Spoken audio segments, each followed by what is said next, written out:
Today, Junior? Did I stutter? Poker face, poker. Ladies and gentlemen of the Jury. Aren't you glad I didn't say banana?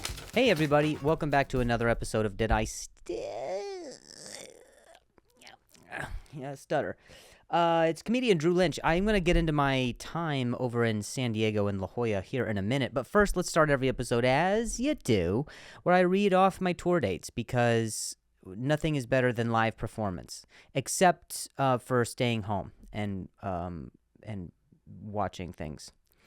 Okay, so I am coming to Seattle this week, and you can get your tickets at drewlynch.com /tour.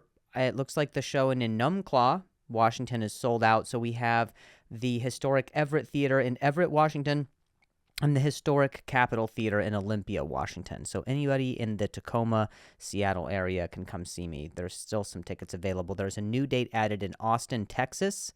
Where am I? Texas, folks. I will be at Cap City Comedy Club, and I will be at doing various spots for the Moon Tower Comedy Festival. I'm coming to Boston, Massachusetts. There's a few tickets left at the Wilbur Theater, historic venue. I will also be in Connecticut.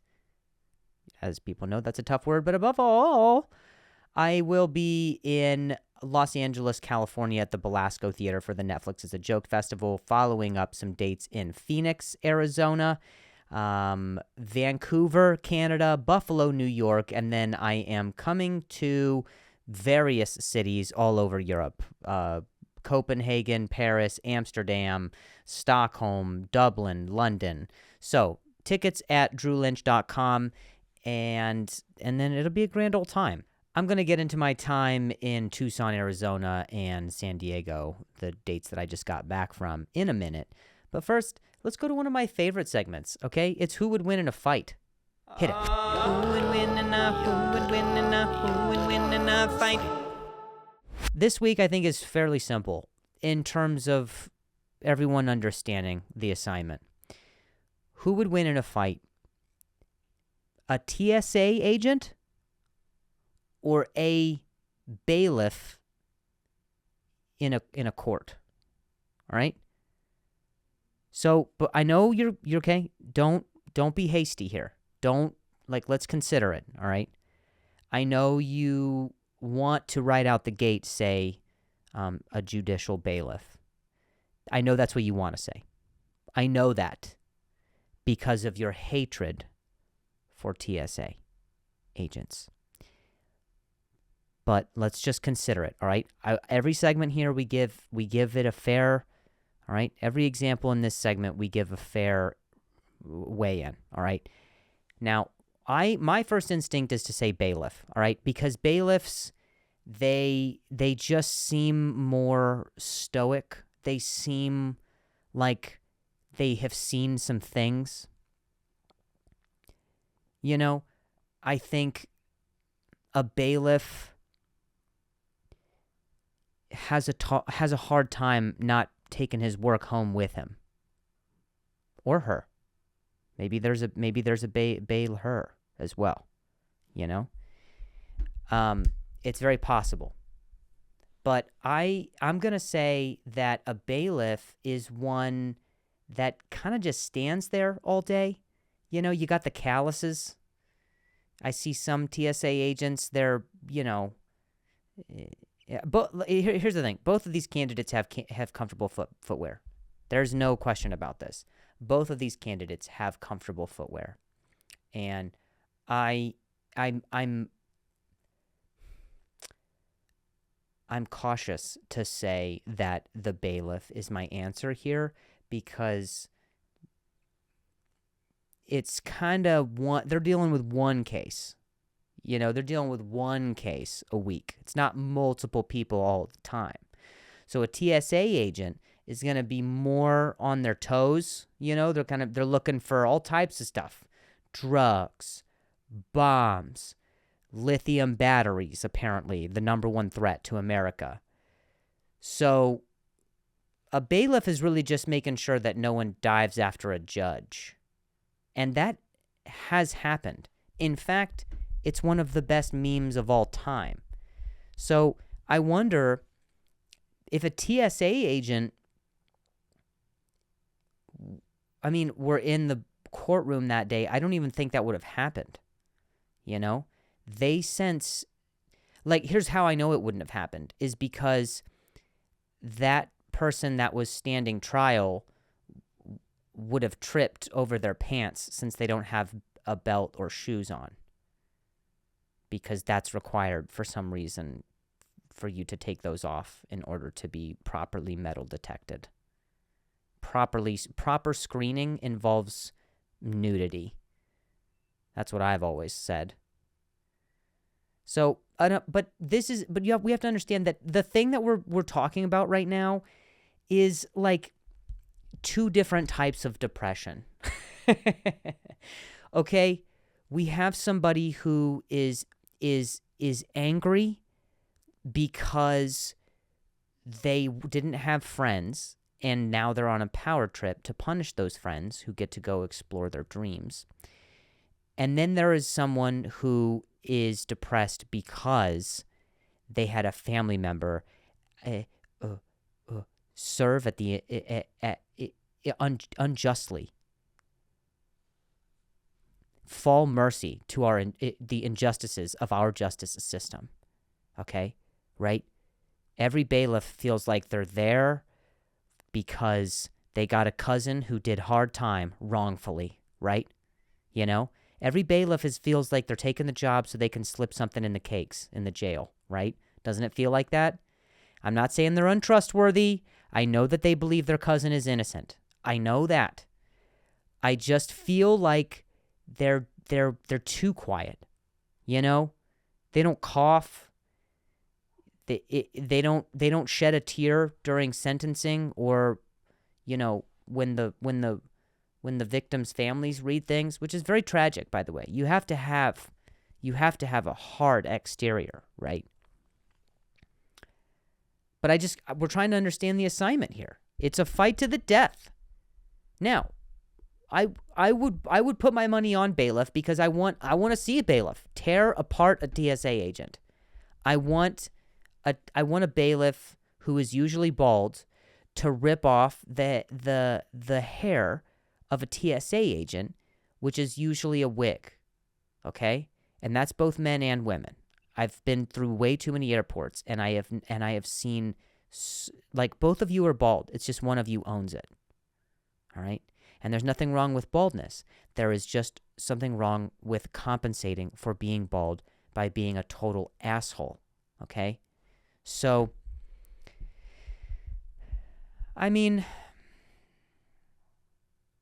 this is almost a no contest, really. I feel like I thought I was going to come into this feeling like, you know, this is really going to pique some interest for people, and this could potentially spark a conversation. But I'm going to say if it's one of those line TSA agents, you know, one of the ones, those are tattletales. They're glorified tattletales. That's what they're doing. They have the technology to tattle on you. But if we're talking about one of these guys with a canine unit, right? Those are the real heroes. The dogs who are running around, sniffing for mischief. I don't know. I would say those are the real heroes. And does a TSA agent get access to the canine? These are the fair questions that we should be asking. Do you get a dog that you get to tag in when you get tired 2 minutes into the first round? Because let's be honest, we know what TSA agents look like. We know the mold, all right? So, I don't know. It's a battle of comfortable footwear. Who has mace? No weapons. No weapons, right? Do they both have mace? I feel like, do TSA agents, for the screening, do they have handcuffs? I don't know what they have. I know they...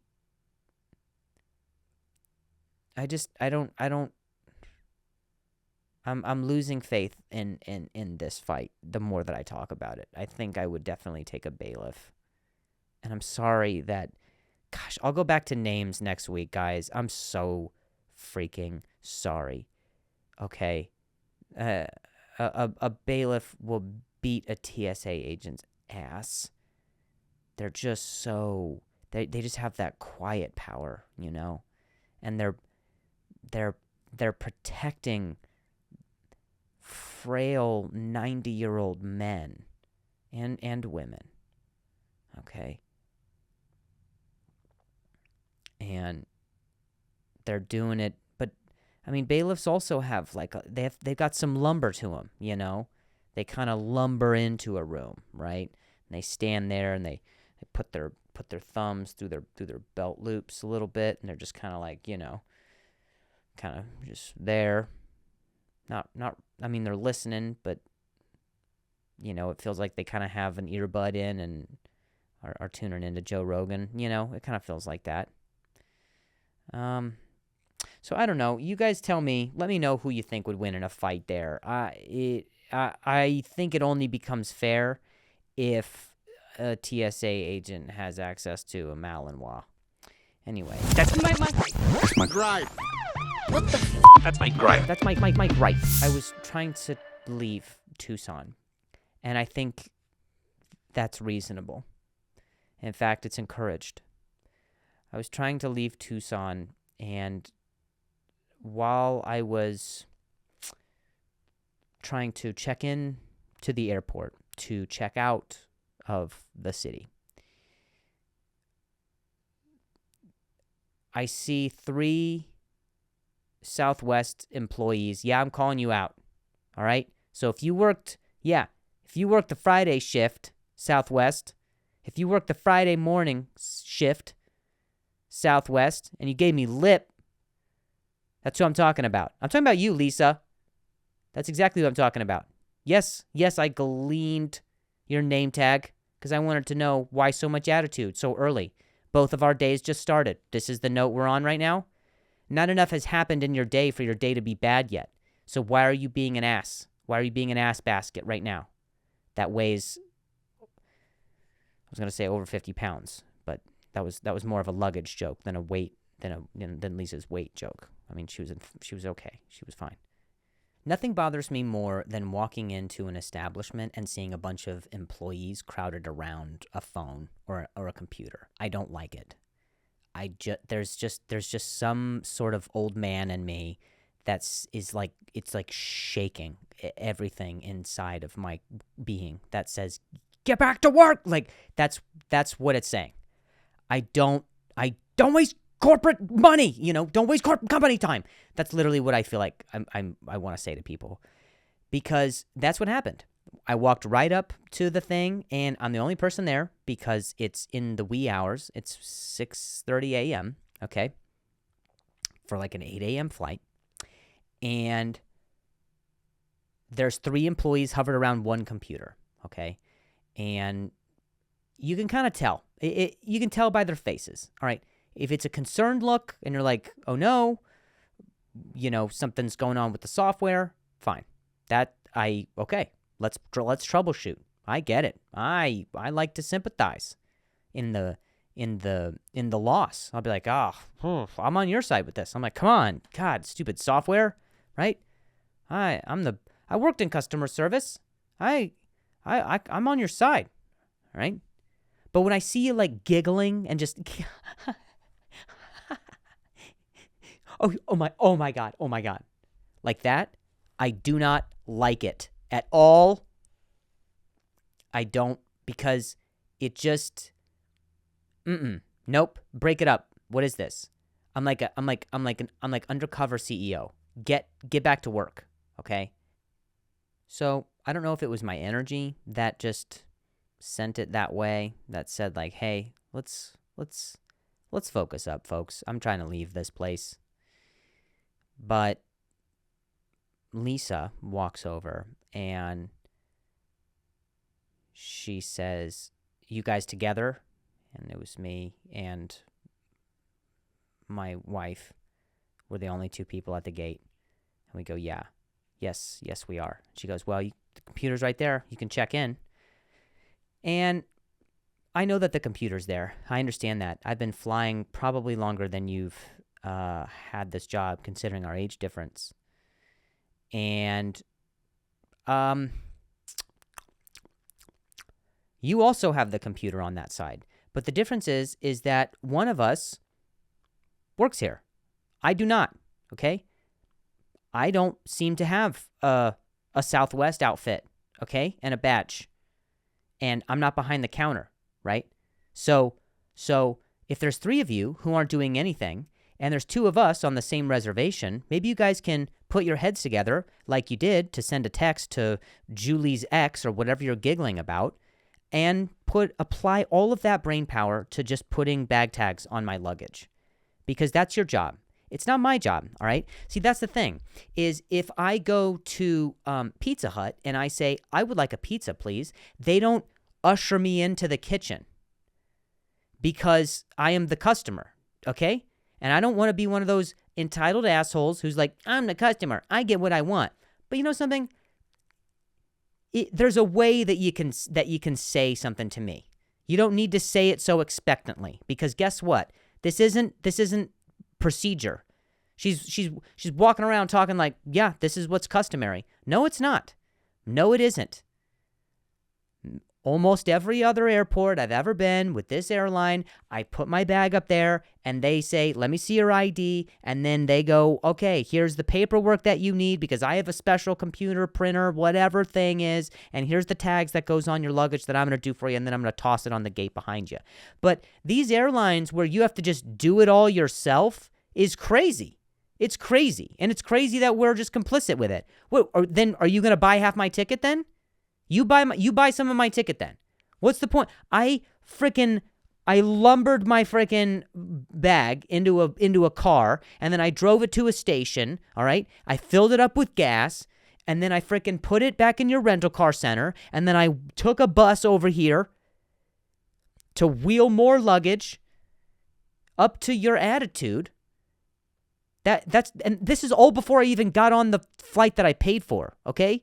So no, actually no. That's not how it works, not even just with other businesses, but that's not how it works within this airline at other airports. See?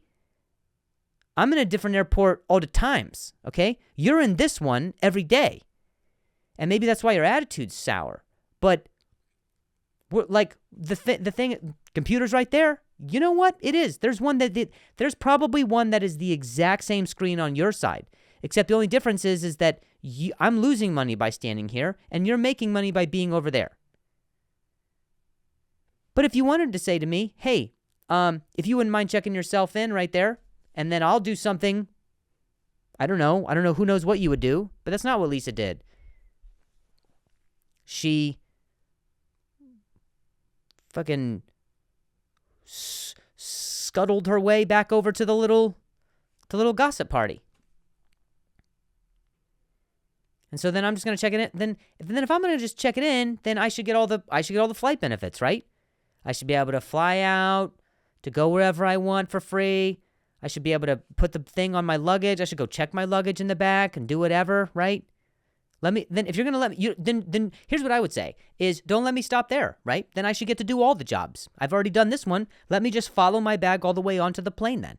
Here we go. I'm going to set it on the counter. Okay, I'm going to tag it in. I'm going to bag it. I'm going to put it on the conveyor belt. I'm going to follow it to the back. I'm going to rummage through it politely and respectfully like a decent person would. I'm not going to stab it with the knife like your TSA agents do and then kick a dent in it. And then I'm going to take it up onto the plane and put it in the plane, and then I'm going to get in the plane, and then I'm going to fly the plane, and then I'm going to land the plane. That's what I should get to do, right? Why only have me do what a computer would do for your job? Right? I'm just so sick of these businesses who are like, yeah, you do it. Why don't you? Okay, here you go. You make the sandwich. No. Nah.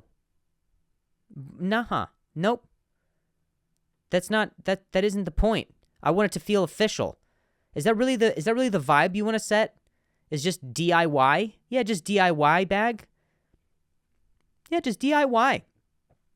You know, the pilots are. They're up there, you know, we don't have traffic control even. We're just, who cares? We're just kind of, whatever, you know? It's laid back here. No, I want it to feel official. I want it to feel like someone's looking at the bag and getting it sealed away and putting it in the proper place. Folding the thing properly. Folding the sticker.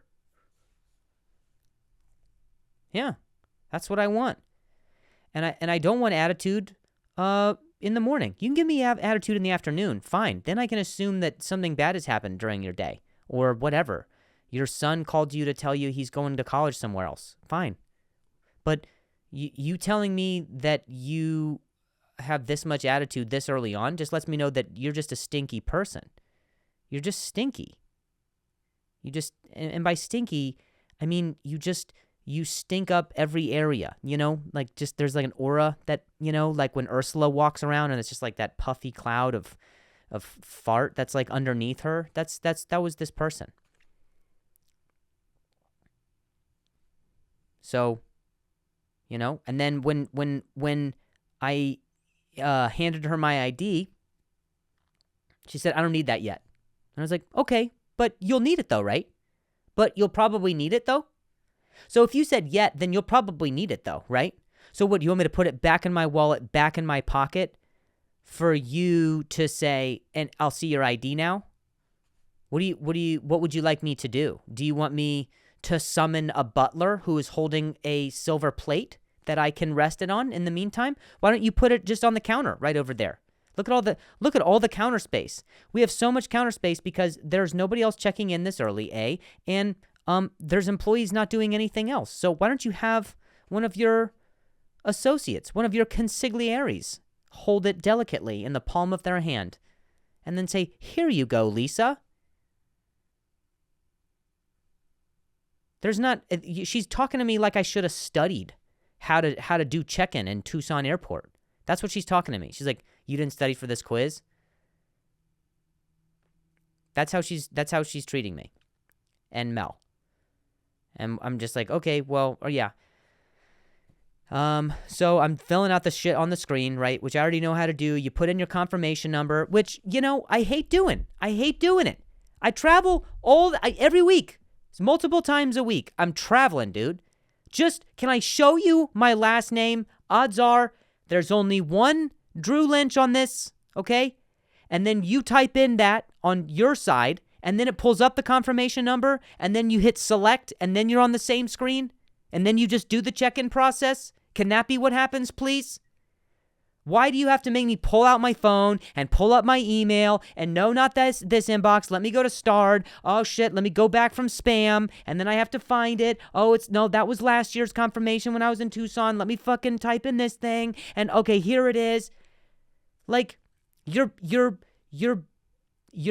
making a line happen. That's what you're asking for. You're trying to manifest a line of people now to make your job more difficult. Just do the difficult thing now for an easier day later. That's it.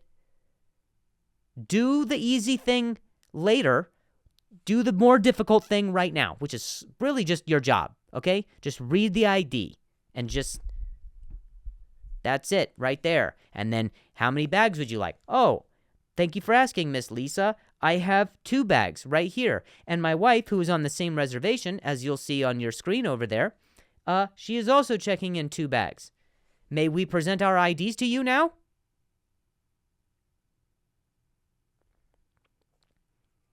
So when I selected it, it didn't, I hit select all, and it didn't select all. For some reason, it deselected Mel's reservation. So then she said, it wasn't on, so is she flying with you? And I said, yeah, it didn't go through. And she goes, no, it doesn't look like it did. And I was like, okay, well, Mel said, Mel goes, well, I am on the same reservation. And then she goes, yeah, but it looks like he didn't select it properly. Okay, well, and then she's like, she goes, I'll just do it. And I was like, okay, so then you are saying that you could have just done it all along. You just want to be contrarian for the purposes of your life's fulfillment, right? That's what you want. You just want to be this type of person all the time. who makes it difficult for everybody else. You want to swim against the current, I guess. So, you're in the business of destinations, right? If we arrived at the same conclusion, why didn't you just do it then? So annoying, dude. Anyway, the show in Tucson was kind of fun. I will say that. I would say kind of fun. It's not like the most fun. It was kind of fun though. I mean, I enjoyed my time there, and I appreciate everybody who came to see the show. It was a rowdy show for sure. I think we went 2 hours long. 2 hours. When we landed there initially in Tucson, they had scorpion suckers. And if you're thinking to yourself, it couldn't possibly be, a scorpion sucker couldn't possibly be what he's saying, it is exactly that. If you're thinking that it couldn't be what it is actually what it is that you're thinking. A scorpion sucker is a scorpion. Yes. Yep. Yes, real. Presumably dead. Inside of a sucker. And you'd be like, that's disgusting. And I'd be like, yeah. What if I told you that they had different flavors? And you'd be like, I don't care. It's still a scorpion that I can see inside of a sucker. And I'd be like, yeah, you're absolutely right. That's what I thought too. I think regular suckers are fine. Do we need that much of an edge? Are you that desperate to brand yourselves, Arizona, that you want to put a scorpion inside of a sugary treat? What is this? This is trick and treat in the same stick? What are we doing? Please stop this. Stop this madness right now. Sucker kings? Kings of sweets, suckers? Please stop this. I do not need to lick a stinger.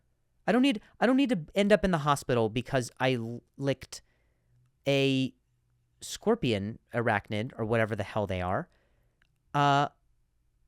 Because I thought that it was dead. You're telling me to lick a fossil. That's what you're asking me to do, all right? But you're putting artificial strawberry over it, and I'm just supposed to be like, yeah, no, that's a sucker. No, that is a fossilized rock with a stick in it. It is a one-way trip to the hospital wing. How many licks till you get to the center of the poison unit? That's the question I would have been asking myself. Because I'm going to go to the hospital, and as a check-in, they're going to be like, what seems to be the problem? And I'm going to say, well, I was licking a sucker, and then I got stung by a scorpion. And they'll be like, wow. Huh. The timing of that is a coincidence. And I'll be like, well, hang on, because the scorpion was in the sucker. And they'll be like, oh, did you know? And I'll be like, yep, no, I know. It's actually advertised that way. It's marketed. They're called scorpion suckers. Yep. So I can't imagine insurance covers this. I don't think insurance covers me being an idiot. So just go ahead and bill me directly. So I get to Tucson, and you ever feel like a town is built on drugs? That's kind of what Tucson is. You're just like, oh, people did drugs in order to build the town, and then they did drugs in order to destroy it. That's what it feels like. And they have cool cactuses, which to me just look like fuzzy dildos. You don't need to do drugs in order to make that observation. And that seems fun. But I'm not, I wasn't entirely sold on, first the scorpion suckers and then the the spiky dildos, and you're kind of like, okay, I'm starting to get I get the vibe of this place now. People are a little, their kinks are a little too accepted. That's kind of Tucson. During the show, I do this one section where I'm talking about my wife because I'm making jokes about her, because I'm the first comedian to ever do that, ever. Obviously, I'm the first one to have ever made a joke about my wife. And then when we have kids, I'll be the first one who ever makes jokes about my kids too, right? Yeah, so that's why I imagine it's gotten so much feedback from this particular audience member. But at one point during the show, I was talking about Mel. I think it was the part where I was talking about her ADHD, which, as we all know, that has its, there's truth in that, there's a literally, I make just as fun, the whole first 40 minutes of the show, I'm making fun of myself. And that just lets you know that nobody's off limits, right? I make jokes about people who are not me and people who are not my wife. I make jokes just about this things. That's the point. Nobody's off limits. Nobody's above it. And so I started to, I think, make a comment about her ADHD, or I'm doing the whatever the joke is. And then as I turn my back to walk upstage to go get a sip of water, someone shouts, "I hope she leaves you." Right? And I turned around and was like, "What?" And the girl was like, "Nothing." And I was like, No. We're not doing that. It's not, it's passive enough to not be said, or it's aggressive enough to either be owned. All right? So it's not going to be somewhere in the middle where you say something when my back is turned, which is a little pansy pussy move. And then you're like, "Oh, nothing. I don't know. What?" So I said, no, we're not going to do that. Let me know what it is that you said. Own what you said. And the girl said, I think she should leave you. Or I hope she leaves you. And I was like, oh. And I was like, all right, what's your name? And the girl told me her name. And then she proceeded to tell me she went to high school with me.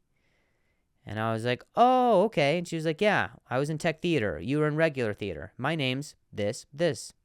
And I was like, oh, this. That's right. I don't remember you being such a bitch. And I'm not proud of it, but it's like if you say the thing, that's fine, all right? But also, clearly you don't know what's going on with, because she also said, I'm a fan of stand-up comedy. She said, I'm a fan of stand-up comedy. I went to your high school, and then I came to see you. All right, cool. So if you know how stand-up comedy goes, then you'll probably know that comedians talk about their significant others. That's what happens. Whether they're married, engaged, divorced, single, I'm naming all kinds of comedians right now. I just named every comedian. Every one of them falls under that somewhere. It's like a census form. You have to say one. You do. And you are 95 million %. What are you telling me then? Nate Bargatze is not a good comedian? Nate Bargatze isn't stand-up? Someone who almost entirely talks about his wife? And it's not like he's going after his wife, and I'm not going after my wife, which, by the way, my wife's at these shows. By the way, my wife listens to this podcast before any of you guys do. She's aware of everything that's being said about her. If she tells me, which she has before, like, listen, I don't know about this yet. I'm like, you know what? It's new, and I'm still feeling it out too. But I appreciate you letting me know your boundary. We figure that out together. That's what we navigate. We have a binding agreement, a silent understanding of one another that it's like, listen, if there's something that she doesn't feel comfortable with at all, fine. And if it's ever comes to a point where it feels mean, or if it feels like I'm trying to say something to elevate myself over her, which is never the case. If you ever listen to the full jokes, at the end it always, I always end up saying something that reveals that it was about me or that I was the person that was in the wrong or whatever, blah, blah, blah. That's it.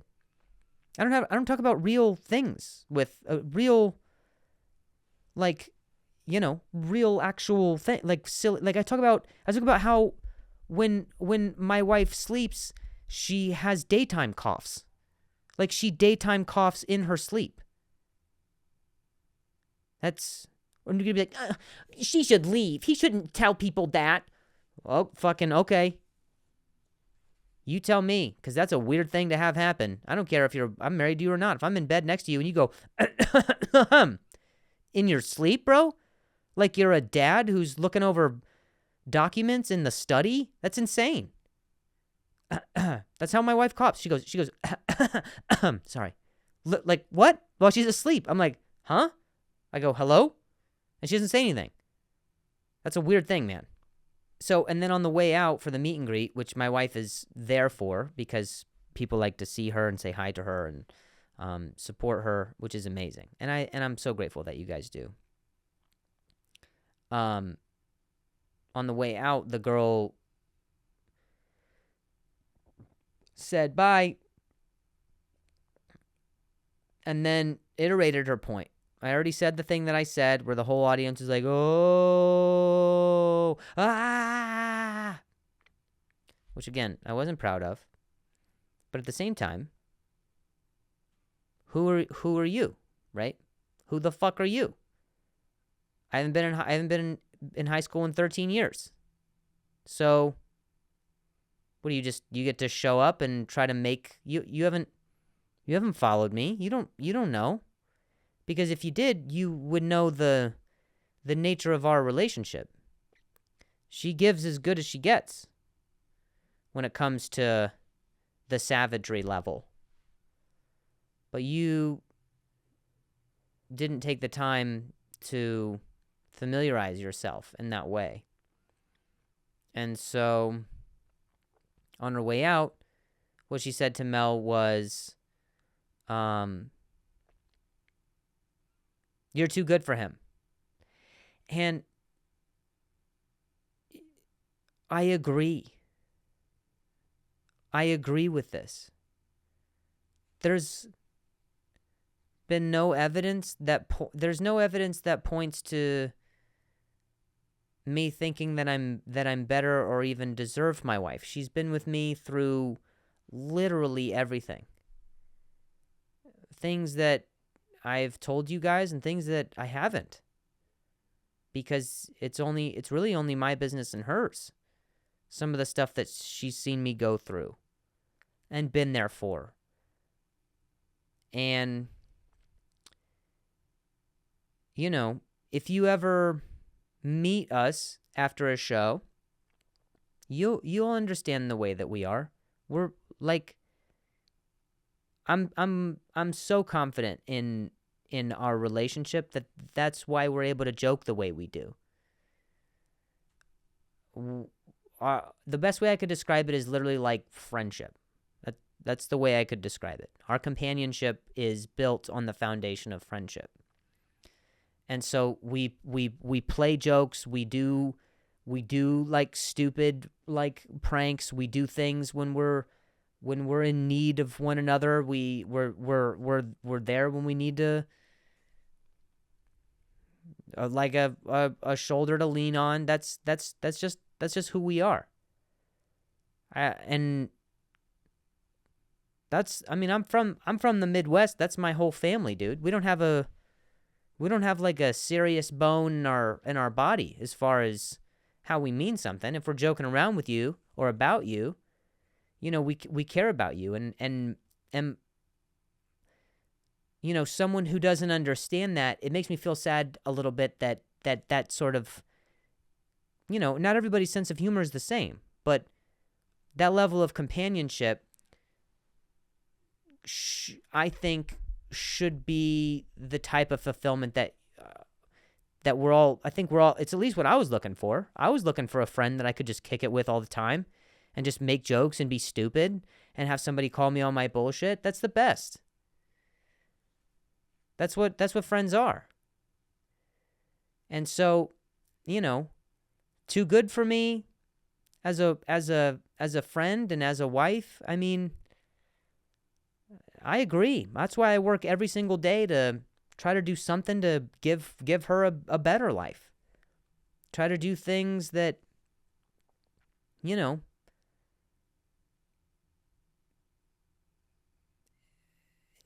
have her referred back to that silent understanding that she's appreciated. So if you are the person who's listening to this podcast right now, since I said I would mention the show from Tucson, I'm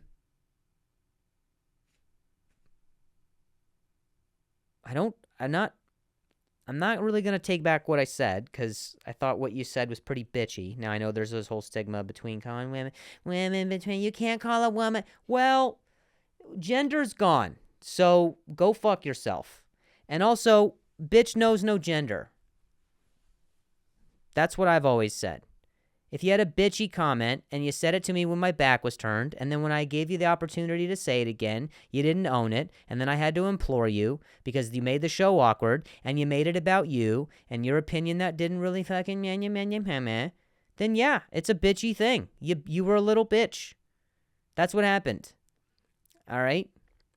Now, your opinion is your own, and whatever.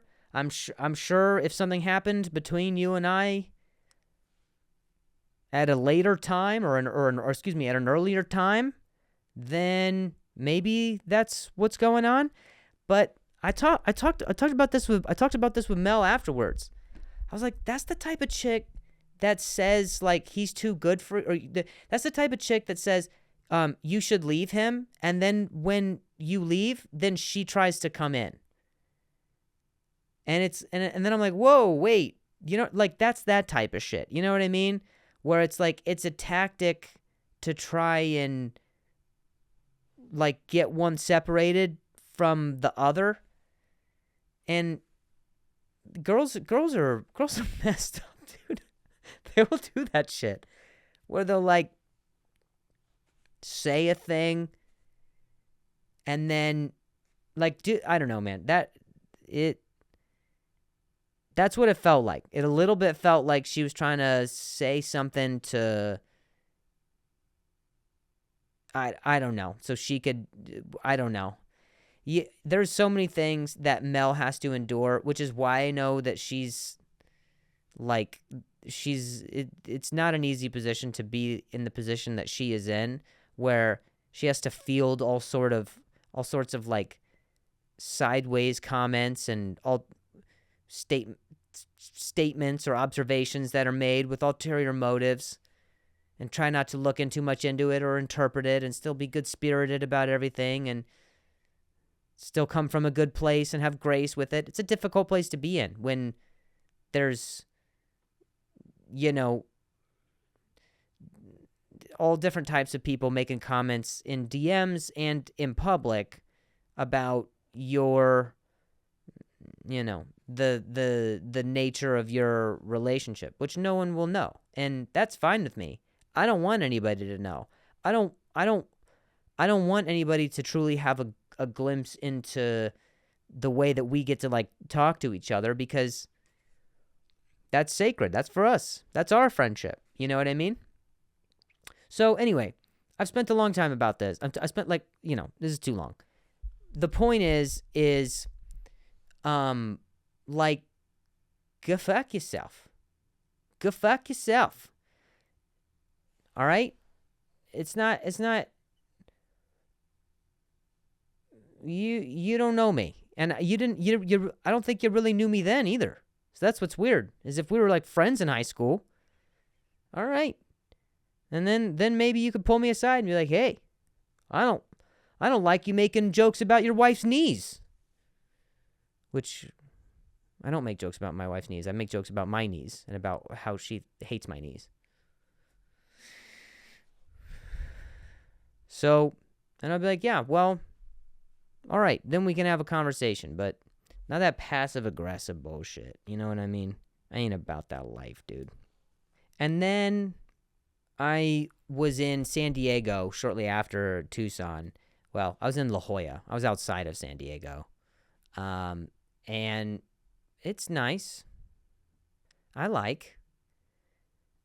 I don't know how people don't know how to drive in the rain down there. I see people just parked with their windshield wipers going on the freeway. And we're like, no, like, you can't do that. You can't do that. All right? The rain creates, the rain goes on the ground, okay? And then the ground gets a little watery, okay? And so now there's little puddles that go splash splash when you drive through them, okay? But that's about it. All right? So I would say slow down, but I wouldn't say stop on the freeway and get in the fetal position next to your car, okay? Because that's not going to help anybody. But there was some rain, and people in San Diego panicked. They're the kids who cover their ears at a fire alarm. Remember those kids? That's what I think people from San Diego are. They're just like, I just don't know how to, I can't, I don't know. And that's not everybody from San Diego. That's just the people on the freeway. They have no idea how to continue moving forward. The rain comes down, and so then they're like, I don't know, do my tires go side to side? Help. Please. Someone send a chopper. Because there is a little bit of water on my windshield, and I don't know what to do about that. That's a little bit how they drive on the freeway in San Diego when there's rain. It's unfortunate. It's most unfortunate, really. San Diego, people from San Diego, like, the dudes wear cowboy hats unironically, and then the chicks are dressed in their dudes' clothes. That's what it is. San Diego is dudes being more dudes and then girls being dudes. Like, dudes are dudier and then chicks are dudes. That was my experience of San Diego.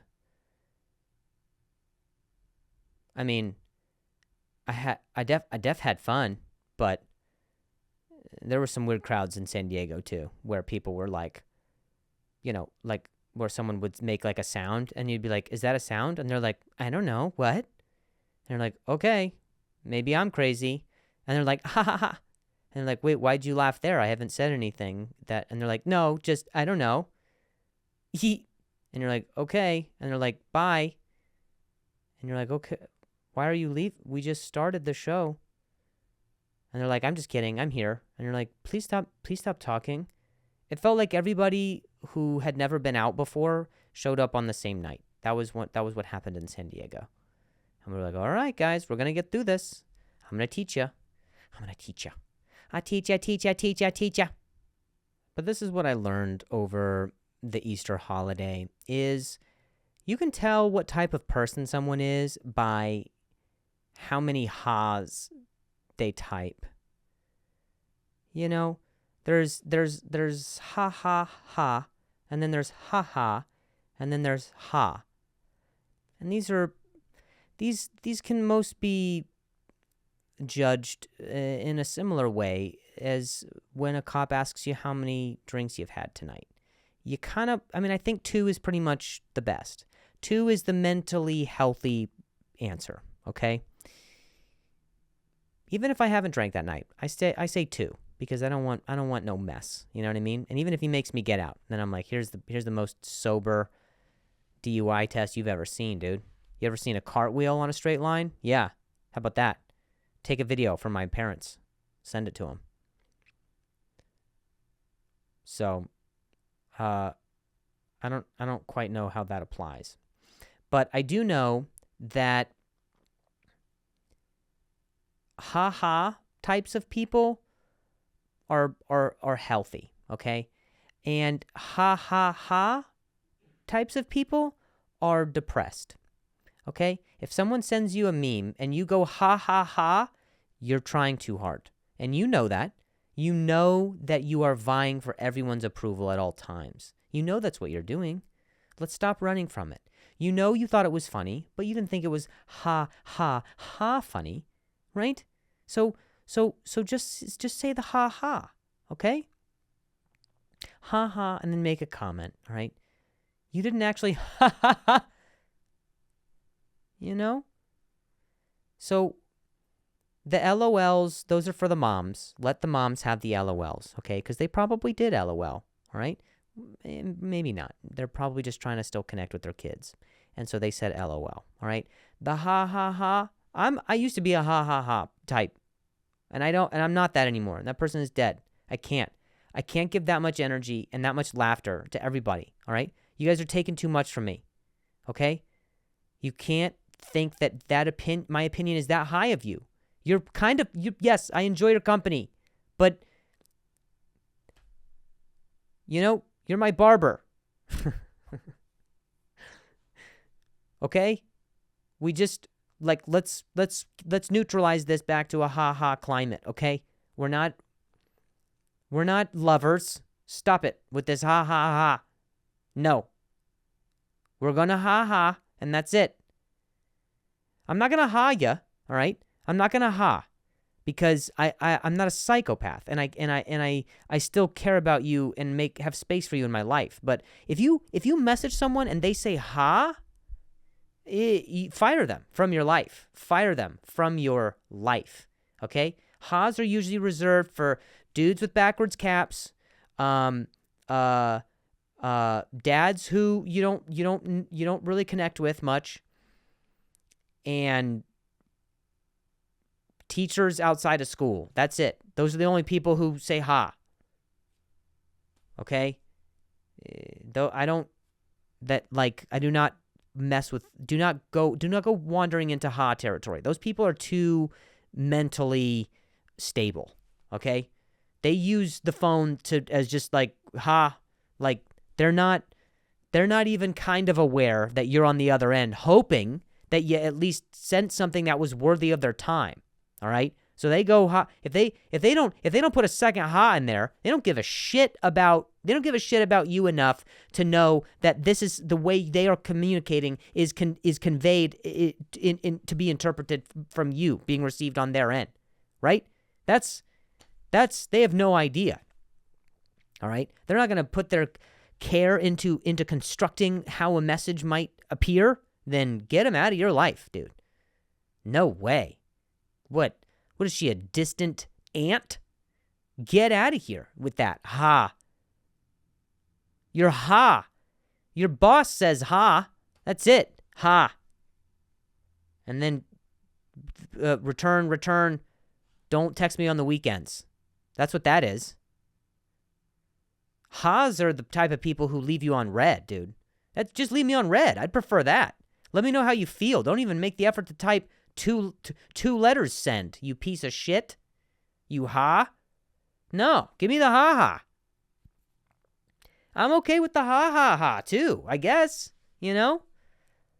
Sometimes you'll go, here's the thing. I'm depressed, so if you text me, I'll give you the ha-ha-ha-ha-ha-ha-ha-ha-ha-ha, and then I put a word in it, queef surfer ducks, ha-ha-ha-ha, or something, I'll do something crazy. Right? But that's how you know someone's depressed. If the longer they ha-ha after 3, that's how depressed they are. All right? That's just science. I know that. I know clinical studies that support this data. Okay? But ha-has, nope. Nah. No. Nothing other than ha-has. Okay? Ha-has is exactly how it goes.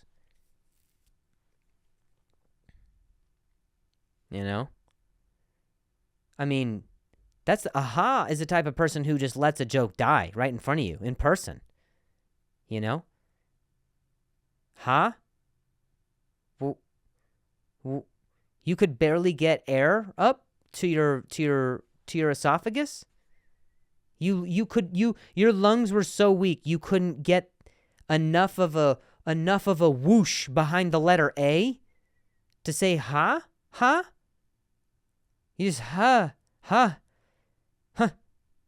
do you even type H-A? Just do H-U-H. Just go huh. That's what that is. I won't. I don't. I won't. No, I won't be subjected to this. No way. No way. A 1-ha? Get out of here, dude. Get out of here, man. Go polish your kayak or whatever you're doing. You know, build a DIY bike or whatever you do. Right? Right? You know, you're putting together a shelf with instructions. That's who that type of person is. Type of person who goes, ha. You know? They're the type of person who, like, you know,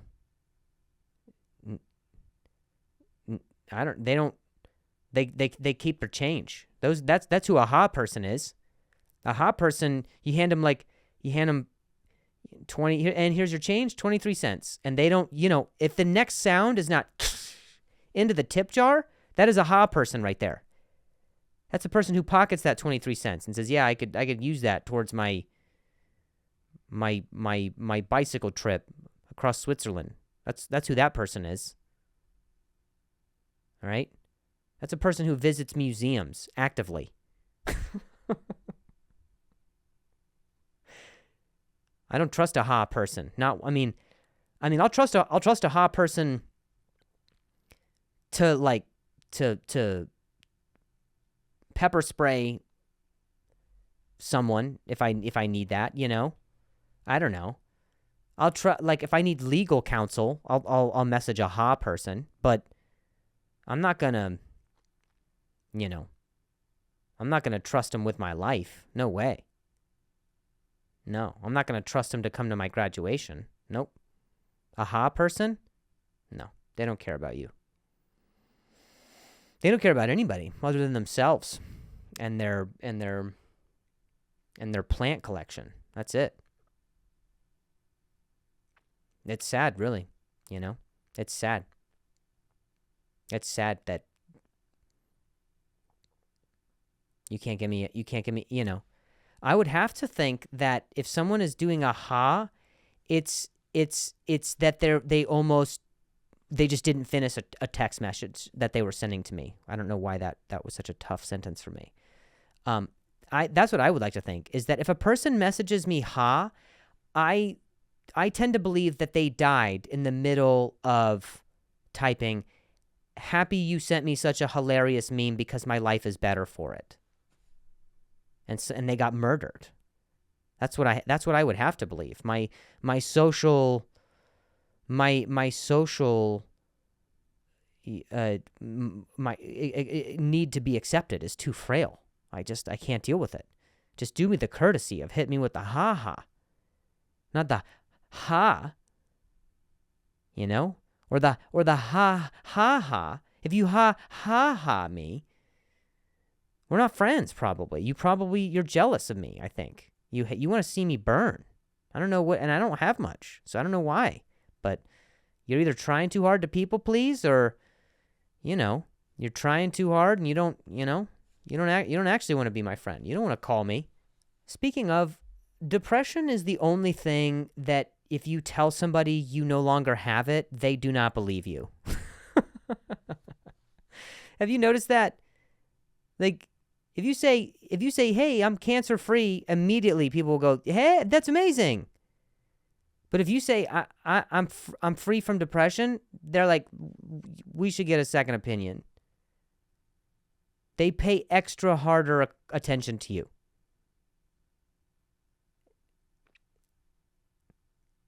So I'm just going to start texting people, I'm free from depression. Ha ha ha. And see how they respond. All right, guys. Let's stop messing around here. Let's stop messing around, dude. All right. I think that's it. I bitched enough during this episode. This one was a real bitchy one. I was real bitchy this one. So make sure you guys, comment if you're here with our YouTube audience. Give us a like. And then if you're here just on Spotify or however else you get stuff to your ear holes, we'll see you next week. I appreciate you. See you in Seattle. Okay. Love ya.